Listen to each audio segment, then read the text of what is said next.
एक घर में 3 भाई और एक बहन थी। बड़ा और छोटा पढ़ने में बहुत तेज थे।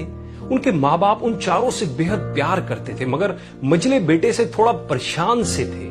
बड़ा बेटा पढ़ लिख कर डॉक्टर बन गया, छोटा भी पढ़ लिख कर इंजीनियर बन गया, मगर मझला बिल्कुल आवारा और गंवार बन के ही रह गया। सबकी शादी हो गई। बहन और मझले को छोड़ दोनों भाइयों ने लव मैरिज की थी।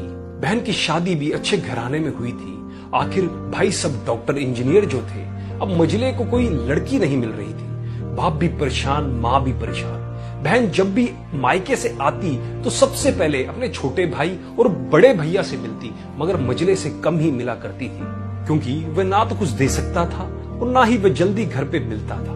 वैसे ही वह दिहाड़ी मजदूरी करता था, पढ़ नहीं सका था ना, इसलिए नौकरी कौन देता। मझले की शादी किए बिना भी माँ ने सोचा कहीं अब बंटवारे की बात ना निकले, इसलिए अपने ही गांव से एक सीधी सादी लड़की से मझले की शादी करवा दी। शादी होते ही ना जाने क्या हुआ कि मझला बड़े लगन से काम करने लगा। दोस्तों ने कहा, ए चंदू आज अड्डे पे आना। चंदू, आज नहीं फिर कभी दोस्त।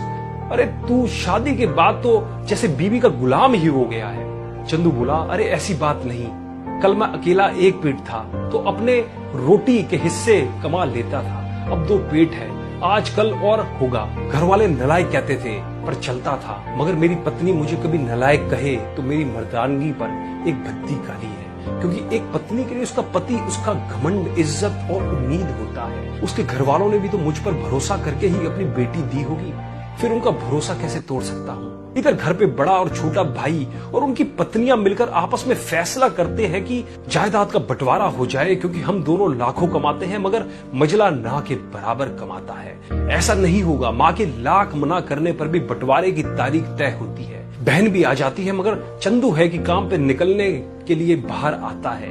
उसके दोनों भाई उसको पकड़कर भीतर लाकर बोलते हैं कि आज तो रुक जा, बंटवारा कर ही लेते हैं। वकील कहता है ऐसा नहीं होता, साइन करना पड़ता है। फिर चंदू अपने भाइयों से बोलता है, तुम लोग बंटवारा करो, मेरे हिस्से में जो हो दे देना, मैं शाम को आकर अपना बड़ा सा अंगूठा चिपका दूंगा पेपर पर। बहन, अरे बेवकूफ, तू गवार का गवार ही रहेगा, तेरी किस्मत अच्छी है कि तुझे इतने अच्छे भाई और भैया मिले। फिर माँ भी बोली, अरे चंदू आज रुक जा। बंटवारे में कुल 10 बीघा जमीन में दोनों भाई 5-5 रख लेते हैं और चंदू को पुश्तैनी घर छोड़ देते हैं। फिर चंदू चिल्लाता है, अरे फिर हमारी छुटकी का हिस्सा कौन सा है? दोनों भाई हंसकर बोलते हैं, अरे मूर्ख, बंटवारा भाइयों में होता है और बहनों के हिस्से में सिर्फ उसका मायका ही है।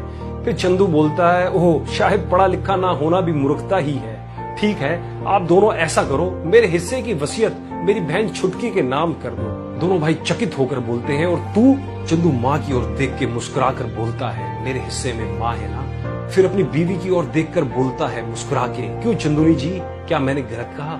चंदूनी अपनी सास से लिपट कर कहती है, इससे बड़ी वसीयत क्या होगी मेरे लिए कि मुझे माँ जैसी सासू मिली और बाप जैसा ख्याल रखने वाला पति। बस यही शब्द थे जो बंटवारे को सन्नाटा में बदल। बहन दौड़कर अपने गवार भैया से गले लगकर रोते हुए कहती है कि माफ कर दो भैया मुझे, क्योंकि मैं समझ ना सकी आपको। चंदू अपनी बहन को बोलता है, इस घर में तेरा भी उतना ही अधिकार है जितना हम सबका। माँ का चुनाव इसलिए किया ताकि तुम सब हमेशा मुझे याद आओ, क्योंकि ये सब वही कोख है जहां हमने साथ साथ 9 महीने गुजारे।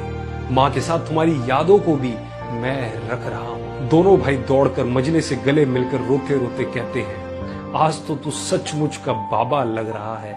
सबकी पलकों पे पानी ही पानी, सब एक साथ फिर से रहने लगते हैं। दोस्तों, जब लोग अनपढ़ थे तो परिवार एक हुआ करते थे। मैंने टूटे परिवारों में अक्सर पढ़े